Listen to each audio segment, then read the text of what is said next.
There's a certain notion that is in fashion with leftists, which is typically used in an attempt to convince people of the morality of mass immigration and open borders. If you've been in politics for any amount of time, you've probably heard this. You didn't choose to be born in the West. No one chooses where they were born. If you were born in Nigeria, wouldn't you want to have the right to come to the West in order to seek a better life?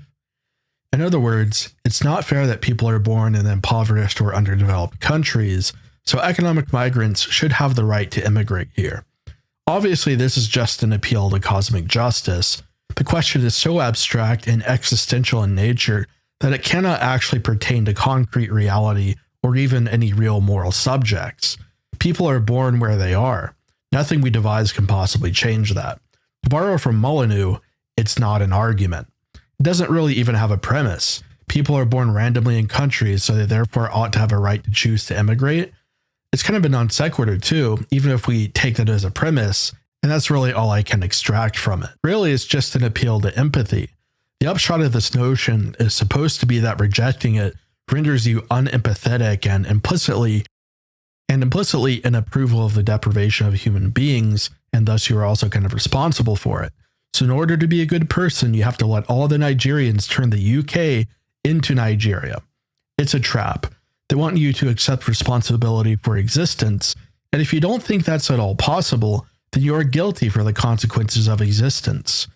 Moreover, we have to examine what the actual cause of the deprivation of places like Nigeria really even is. If you know, you know, but let's throw them a Jared Diamond-shaped softball for the sake of the argument. The variation in the outcomes of nations is the result of geographical variation, access to resources and trade routes, as well as arbitrary conditions of culture and relative degrees of isolation. No one in the West is even remotely responsible for this.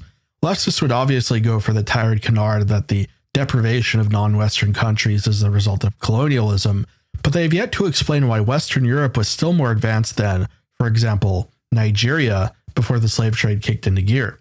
Basically, there's nothing systemic that has caused world inequality. Any way you conceive of it, Western Europeans cannot be held responsible for the relatively deprived conditions of the rest of the world. As such, there is no moral argument you can make to defend open borders on the basis of some kind of white guilt or moral responsibility for world poverty. Now, to return to the point of departure, this existential talking point is basically an accusation that nationalists lack empathy and are thus full of arbitrary hatred. We have to really question whether a policy is just simply because it is based on empathy. The notion in question assumes an absolutely individualist view based on empathizing with self-interest. For example, if I were a Nigerian, I would want to immigrate to the United States to personally benefit from a much higher standard of living. We are expected to empathize with a Nigerian's first-person view, but this is reductionist. The actions of individuals have impacts on others, and why shouldn't we empathize with them? As such, conceiving of the ethics of immigration in purely individualist terms is fallacious. Immigration depresses native wages, it displaces the culture and ethnicity of the host nation, and it also lowers social trust, making altruism next to impossible. Moreover, if the immigrant is a particularly wealthy or intelligent Nigerian, his immigrating deprives Nigeria of important human and economic capital. Because immigration has effects on other people, not just the immigrant, we cannot declare that empathizing with him as an immigrant, and only this individual immigrant, is a valid position. Ultimately, this individualistic empathy has an underside, which is that empathy by itself, not informed by effects and context, can cause us to approve of policies, persons, or positions that are morally wrong. For example, if I were to empathize with Hitler based on the individual self-interest and emotions of Hitler, we would have to conclude that it would have been just to surrender to Germany. If we empathize with the self-interest and emotive state of a murderer, we might argue that he should be immune from the consequences of his crimes. If you think that's exactly what leftists do when crimes are committed by immigrants or foreigners in Western nations, you are correct. This uncritical reliance on empathizing with only the individual, no other concerns involved, is dangerous and, if left unchecked, will destroy civilization. The ultimate end of open borders is the nullification of citizenship. To say that people have an unlimited right to immigrate to our country is basically saying that citizenship should exist without respect to a nation, and thus without respect to a group. In effect, we're declaring that citizenship and responsibility should be abolished, and that people, no matter where they are in the world, should have all the rights we afford to citizens, such as, importantly, the right to vote, or even the right to entitlements. This is why, ultimately, I have to address another problem: universal economic equality. Leftists argue that those on the right propose policies that are basically selfish, that they propose arbitrary hierarchies and borders that exclusivize resources, thus keeping them out of the hands of foreigners that need them potentially more than the natives of said nation. If we adopt the universalist frame and assume that all people in the world, no matter who or where they are equally entitled to the wealth produced by any given nation, then a logical proposal is that nations, so long as we are at the stage in which they even exist at all, ought to provide aid by distributing their economic surplus to impoverished and undeveloped places such as Africa.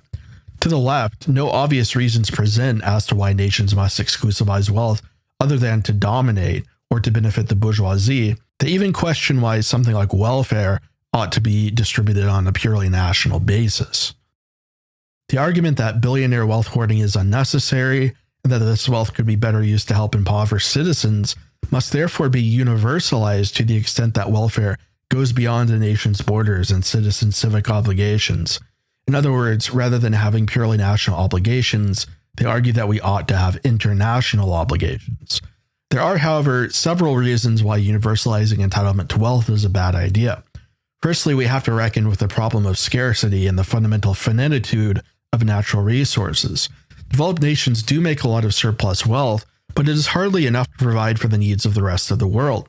There is not even enough surplus generated to provide for the needs of all citizens in the first place, and this is why welfare programs are means-tested, such that what surplus is available at a given time is distributed efficiently. Western governments would strain to provide universal basic income, for example, that is high enough to actually facilitate housing, utilities, and other needs of people in developed countries. I'm not saying that it's impossible, but rather that it would bring governments to the edge of their ability to provide, assuming that we were to expropriate the excess wealth of the country's CEOs and business magnates as well. All it takes is one economic failure to end the subsistence conditions that this would generate. Then we run into another problem. To say that all people are entitled to equal wealth is simplistic. We have to consider what is the actual standard of living people are entitled to. If we assume that the current state of the Western world is our starting point, and the mass distribution of wealth to the world would assuredly be a leveling down in that case, we would be unable to support the advanced progress we have made in medicine and technology under such a policy. To provide for the world, we would have to drop the standard of living down to a quite low level, perhaps that of the Mexican working class. The Marxist dream of planetizing progress is, under the current condition of the world economy, impossible. We could argue that perhaps the abolition of private property might reduce the cost of housing due to the elimination of rent, and as such, citizens of a nation might be able to get by with less wealth while maintaining a reasonable standard of living. The savings could then be passed on to the world. But what remains after this accomplishment is still going to be quite paltry, even if we assume that socialism is more efficient than the capitalist mode of production. Even if we could planetize progress, we run into another serious issue.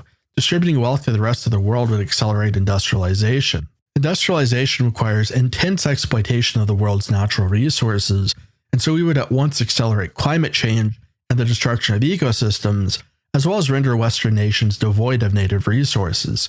Spreading our technologically sophisticated way of life to the world obviously jets up demand and consumption. I've argued for autarkic national economies on this channel, and the advantage of autarkic economies is that they settle in relatively limited levels of demand.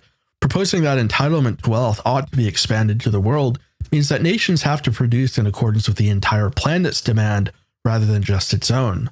Not only would this outstrip the ability for the West's industries to provide, but it would drain what finite resources we have, thus depriving citizens from having a living at all. We might argue that the proceeds from the West's contribution to the world could be used to kickstart other countries, sort of like what the International Monetary Fund does, but I think this is actually a very bad idea, even if it had the slightest chance of being successful.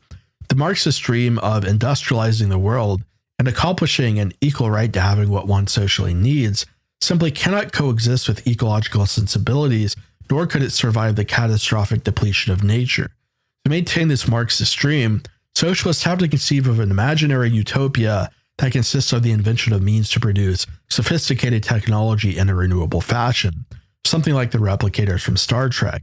Either that, or the ludicrous fantasy of mining asteroids for rare earth minerals. The Faustian nature of this ideology is evident, since it denies the importance of this earth while at once affirming it. It wants to trade the limited horizons of our world for a hypothetical, limitless exploitation of far-off stars, which necessitates that we put off any concerns about the destruction progress has had on our planet for as long as we have been under its spell. If the linchpin of the feasibility of accomplishing economic world equality is something that we cannot even imagine doing now or in the foreseeable future with what technologies that exist, I think we can make a good case for rejecting it as utopian, even dangerous. We shouldn't gamble with the fate of our planet.